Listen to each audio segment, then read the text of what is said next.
Good afternoon, ladies and gentlemen. I'm privileged to have with me the man who is driving this entire G20 and B20 meetings which are taking place and taking place today and over the next few days in Delhi and has been doing so over the last almost a year, Mr. Kant, across the country and in very interesting destinations across the country with Jan Bhagidari, with participation from the people. Now, this is very, very different from many other G20s, may I add, because this has the feeling of a national festival. We have been able to make G20 a truly national participative festival. And I will start off, I know Mr. Kant is very, very busy. He's taken time off from other engagements during the day. I would like to start off, Mr. Kant, by getting your thoughts on how you think India has conceived this presidency and this whole participative sort of celebratory mode with which this is happening, and then we will come to specific aspects of it. Normally when G20 presidency is held, it is held in one city or two cities across the country. It has never been held, in any other country, it's never been made into a people's presidency. So the Prime Minister, who's really the leader of G20 during India's presidency, decided that we will host the G20 in every state of India. And G20 is very different from, say, doing a World Cup in football, which was held in Qatar for 21 days. Very different from doing the cricket World Cup, which is 15 days, This is through the year. So the Prime Minister decided that let us take G20 to every state of India. So we took it to 60 cities of India. And we used this opportunity to transform these 60 cities in terms of their infrastructure, drainage, sewage, solid waste, everything. The second thing we've done is that we've involved the citizens of India in, hosting model G20s, essay contests, a whole range of issues. So this was the first time that foreign policy and diplomacy of India was taken to the people of India. And that's what's made G20 very different. It's a people's presidency and remarkably different from any other G20 held anywhere else. Yes, Mr. Kant, and remarkably different in many other ways, if I may also add, because we had recently, earlier this week, the privilege of meeting the Prime Minister. The issue is here, which has been unveiled earlier this morning. The Prime Minister spoke extremely eloquently about how he feels this is a great opportunity for India to sort of drive the new world order, sort of be a pivot and ensure that you play a critical role in shaping the new world order. Could you elaborate on some of those aspects where you think this presidency will leave an indelible mark? So, Saurav, let me first compliment on you on this issue of business today. It's an outstanding issue, very outstanding content, excellent content. And I think you should ensure that everybody reads this issue of business today to understand what G20 is all about.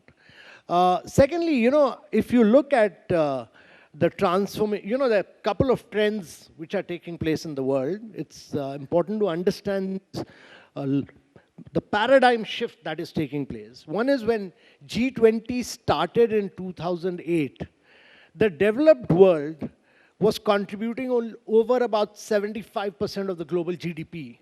The developing countries were contributing only about 24-25%. If you look at it now, the share of the developed world has come down very radically. It's about 55%. The share of the developing countries has increased very substantially. So the share of the developing countries is going up, the share of developing countries is coming down. What is happening is, as the IMF has rightly said, this year 80% of the global growth is going to come from the global south countries. The global south is going to contribute to 80% of the growth. And in the next 2 decades, two-third, and it's quite incredible, two-thirds of the growth is going to come from global south. And this is going to happen because the demographics are in favor of global south, this young population, the population in the western part of the world is aging, and if growth is going to come, all the growth is going to come from global south, then you need greater flow of financial resources for the global south. Unfortunately, the international financial architecture and the multilateral financing institutions which are created post-World War II are not designed for many of these issues.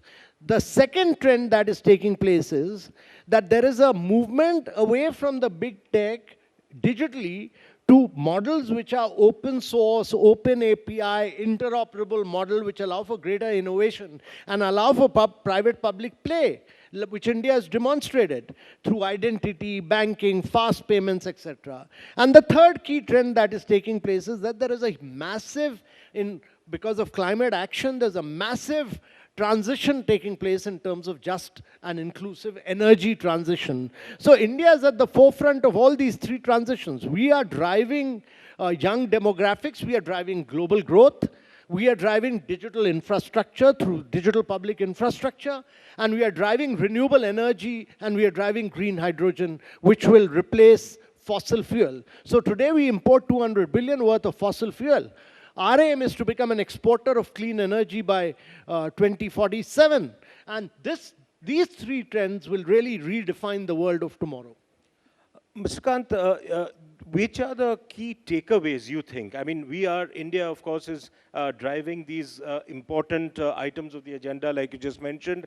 It so happens that these are areas where already India is at the forefront. So India is like a great shining example, particularly in areas like DPI, where people are really marveling at the kind of progress India has made. What do you think as we approach the end of the year and the end of the presidency? What do you think are the key areas where you think India will be able to sort of give key takeaways? And what are your expectations as the presidency sort of is handed over at the end of the year? So a couple of issues. One is that throughout the presidency, India has been the voice of the global south. The Prime Minister, when he launched the G20 presidency, the first thing he did was to have a meeting with 125 heads of state to understand what they wanted during India's presidency, and those became our key priorities for G20. So first and foremost was that if the world is, 1/3 of the world is facing recession, then you need to drive strong, sustainable, inclusive global growth, which is very important. The second is that if you look at sustainable development goals, and we are at the midway point of 2030, only 12 of the 169 SDGs are on track. The post-COVID era has actually led to regression in sustainable development goals. So education, health, nutrition are very critical for the world, and accelerating the pace of implementation of SDG is very important. The third is climate action and climate finance.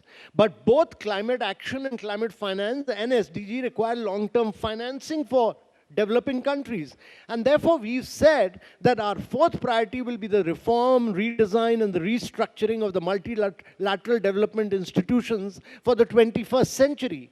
And therefore, working on this with all the countries to redesign and reformulate them is a critical task, and allow greater flow of resources from billions to trillions is a very, very important component of our presidency. And therefore, it's important that these institutions get redesigned. And fifthly, the fact that you need technological transformation, you need digital public infrastructure like we've done. During COVID, we were able to provide resources to 800 million people, cashless, paperless, into their bank accounts. And today, over 650 schemes of the government, we put money and resources into their accounts. And the fact that we do almost 46% of the digital fast payments in the world. We do 11x more than Europe and America.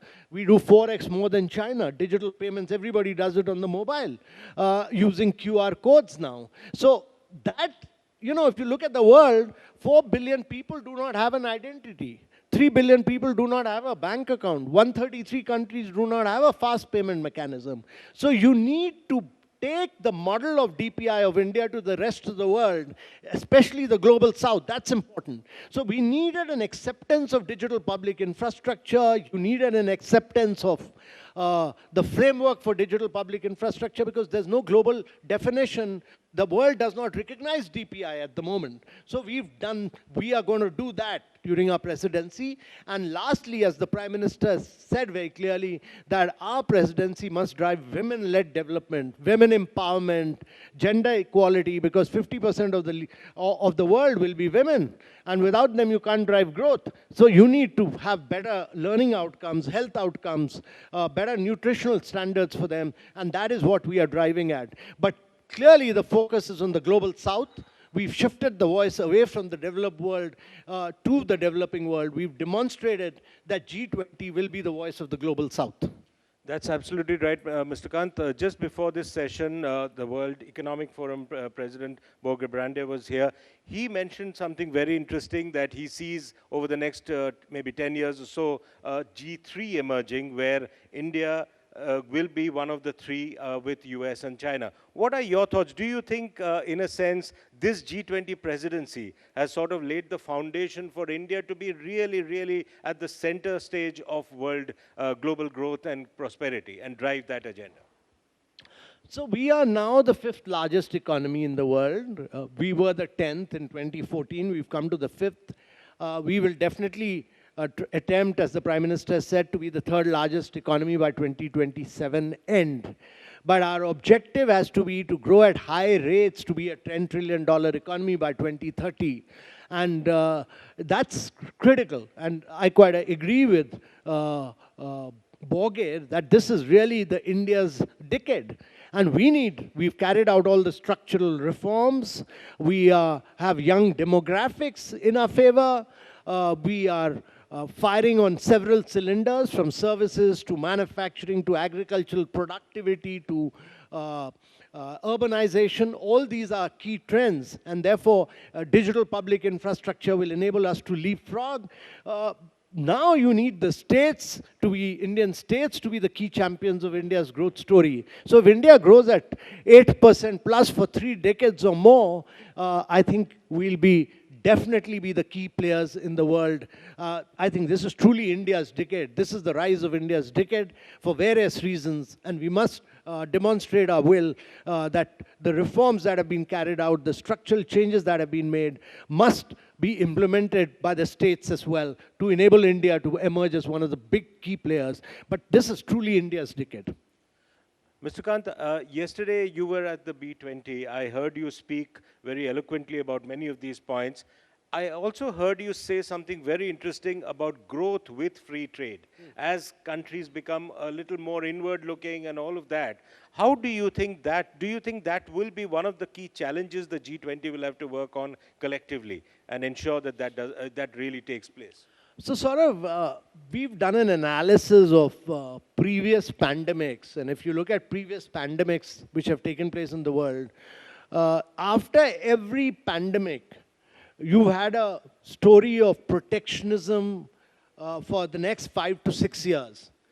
Every country starts doing protectionism, and you're seeing this in several, you see this in the Inflation Reduction Act or the CHIPS Act in America, you see this happening in China, the big economies. But it's important that to understand that actually, free trade has lifted very vast segments of population above the poverty line. Every time India has grown, it's grown on the back of exports. Whenever we do well in exports, India grows. So exports are very critical for India's growth story. I've been a long-term believer that exports will be the key to our growth story in the future. And therefore, India must become a very major exporting nation. This would require size and scale of manufacturing. That's what we've attempted through the production-linked incentive scheme. And my belief is that free trade is very, very important for India to be a key player in the global economy in the years to come. We need to drive manufacturing to penetrate global markets. We must be a key exporter and penetrate global markets, particularly the American and the European markets. Where this B20 this year is also particularly important is that it stresses under India's leadership also the role of the private sector in many of the areas. For instance, in climate change, in the whole funding part of climate change, in SDGs, in pushing the SDG agenda. Where do you think, how do you see the reaction? You've been speaking to a lot of the top global corporations which have come to Delhi. How do you think the whole global corporate world is reacting to these things? So it's not, the first priority, as I said, is strong, sustainable, inclusive, balanced growth for the world. Because the world is in recession right now. It's not possible to grow without the private sector. Private sector has to be the driver. The corporates have to drive growth. The government can be a facilitator, can be a catalyst in ensuring that private sector grows. And that's why India's B20 presidency was very important. And India's B20 presidency has been done very well. The task force reports have been absolutely brilliant. They've produced some excellent results. They worked in partnership with the private sector, and they will really help to drive the growth story of India. That's very, very important. And therefore, we are truly believers that the private sector will be the key to the global growth story. And we strongly believe, like many other countries do, that we lay emphasis on private sector really driving production and productivity in the world. Essentially, that's important. The global value chains are important.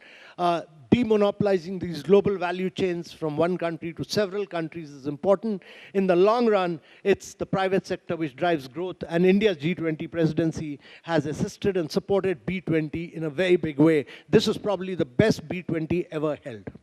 Do you think there was this proposal which was put forward as, I think, one of the task force recommendations of a 0.2% contribution by the corporates globally to sustainable goals and to climate change? Do you see that actually happening? We've done it in India, like it was told, that we've done the 2% sort of contribution of profits in the CSR space. Do you see that happening at a global level? So, Saurav, it's a very interesting question. And it's important to understand that actually 1% of the corporates account for 40% of greenhouse gas emission in the world. 1%.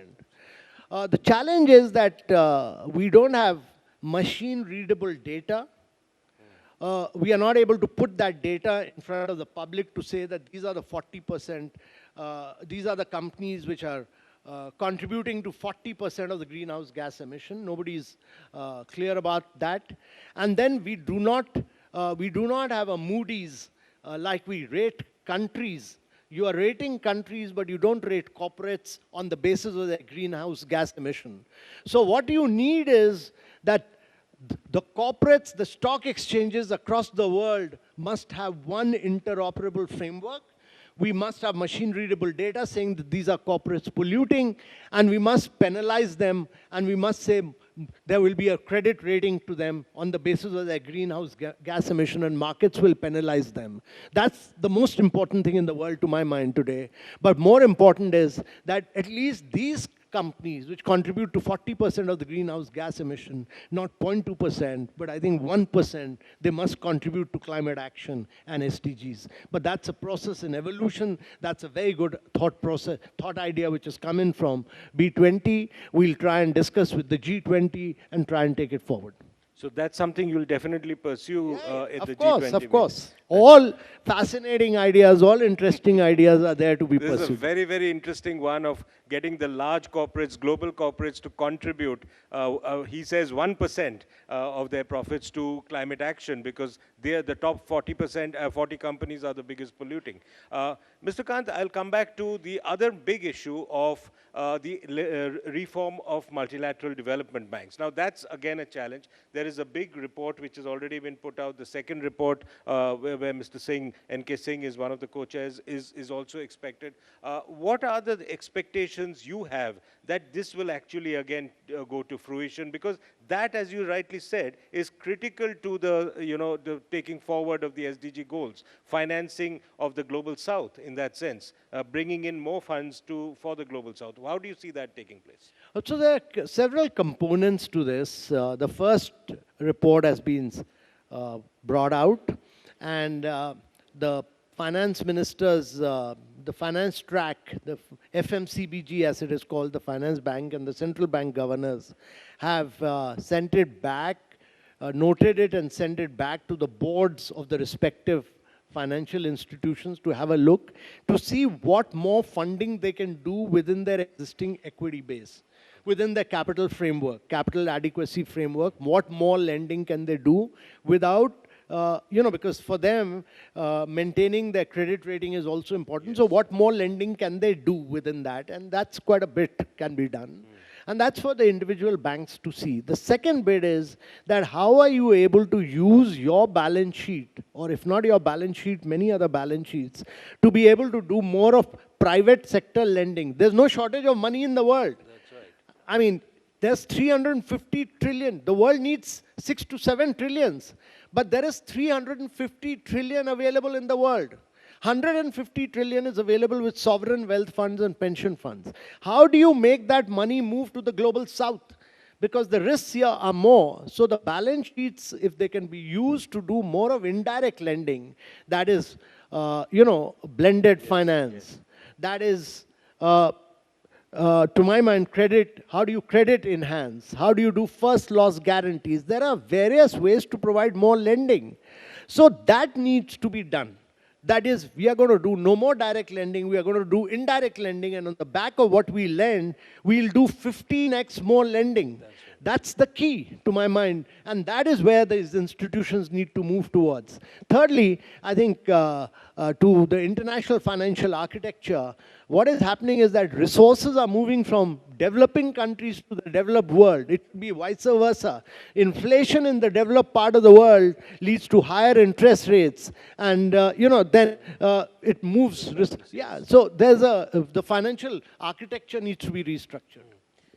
The other area, Mr. Kant, where India has actually shown the way, and again, this particular G20 presidency is sort of setting the stage, is on startups. Now, this is the first time the startup infrastructure has come into the center stage, and there has been an entire Startup 20 which has been set up.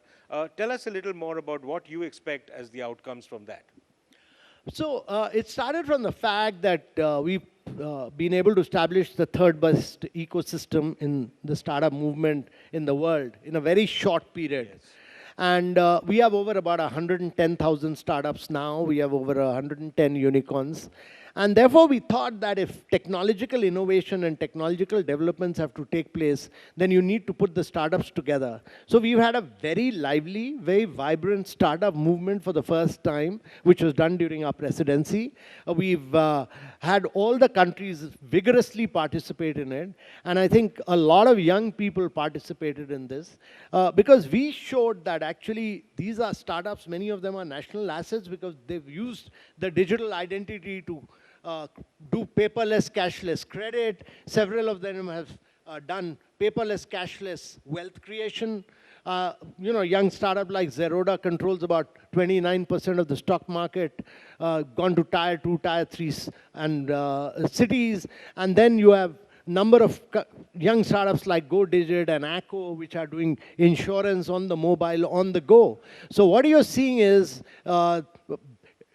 identity, banking, wealth creation, fast payment, insurance, all happening through innovation on the mobile. And the cost of acquisition of a customer has fallen rapidly. It's important that, if you look at the world, 133 countries do not even have a fast payment mechanism. So you need to take this model there so that you can provide liquidity to the people without any leakages. And that is really the model for the world, that you have fast payments for them. That will require digital identity. That will require bank accounts. And that will require fast payments. And this is a unique model of India which can be taken to the rest of the world. Mr. Kant, you are the G20 Sherpa. Now, we will have the Leaders Summit coming up in early September. Typically, that is, of course, a broader agenda. There's a bigger platform.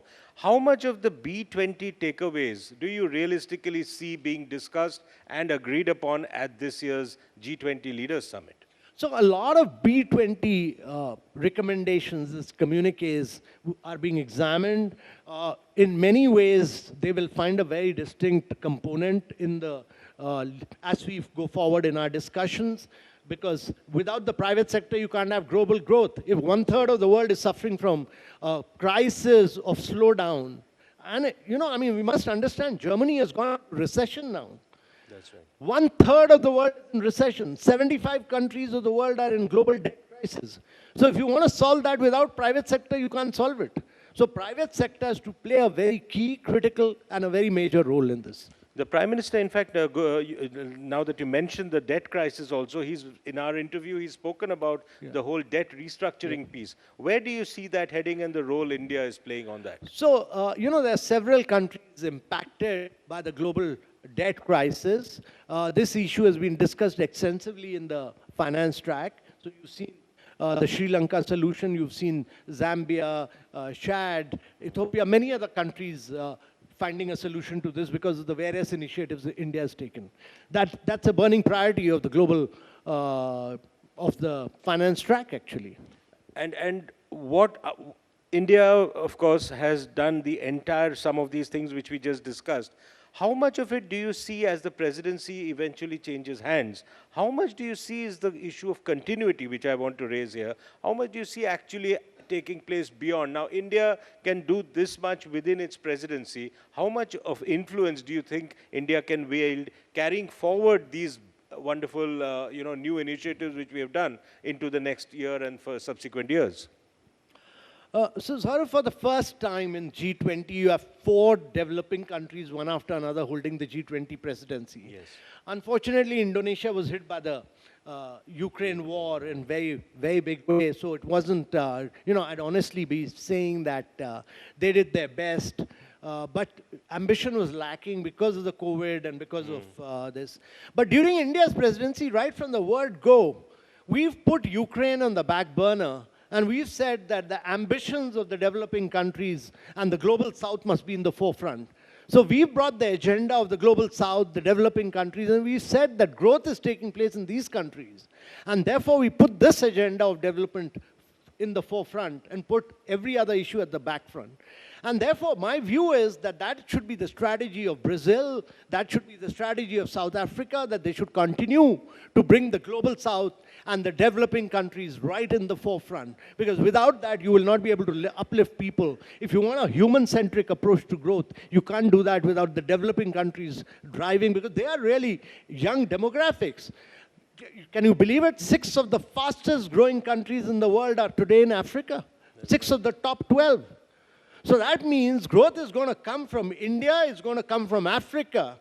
And therefore, you need long-term financing to drive this growth. Without this, you will not be able to lift the humanity. Without this, you can't have global growth.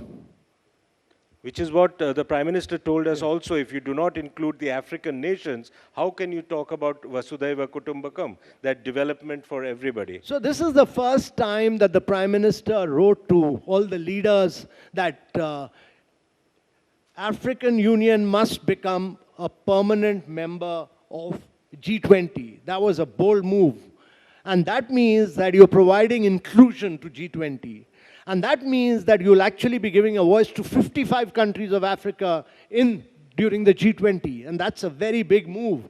And that is being discussed and debated, and most leaders across the world have very favorably reacted to it. By when do you see that actually happening? During the Leaders' Summit.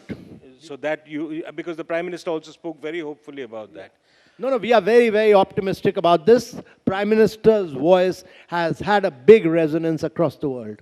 Do you think that could be one of the biggest takeaways and the legacy India will leave after this G20 presidency, the inclusion of the African Union? Yeah, that'll be one of the big, but let me tell you that India will leave behind a lot of legacies in terms of development. Huge legacies. We are not talking about the content right now, because most of that gets discussed in the last meeting. But all our ministerials have been very content-driven. We've been very ambitious as far as the content is concerned. They'll be discussed in the final Sherpa meeting and finally approved by the leaders. So you'll have to wait till the leaders summit. But our presidency will be very content rich. It'll be very ambitious, very bold, very aggressive, and very ambitious. Do you expect a clear statement at the end of the Yeah. I'm very hopeful that on all development issues, we'll have a consensus. And finally, Mr. Kant, you have been sort of at the center of driving so many of these initiatives. What has been going on in your mind? You've done so many other, you've performed so many other roles earlier. You've been pivotal in Niti Aayog, and now this is a global stage, really. What do you think, what drives you? What has been this whole driving factor over the last 1 year? Well, just remain focused and sleep well. That's all, and do lots and lots of exercise. Yesterday you said you sleep very well. I sleep very well. And you don't really allow these nothing. concerns, global concerns to really eat into your sleep time. No, not at all. Not at all. Don't get unnecessarily worried. Be calm and carry and on. remain focused. Remain focused. Thank you very much, Mr. Kant. It's been an absolute pleasure speaking to you, and Thanks. many, many good wishes to you for the future. Thanks. Great pleasure.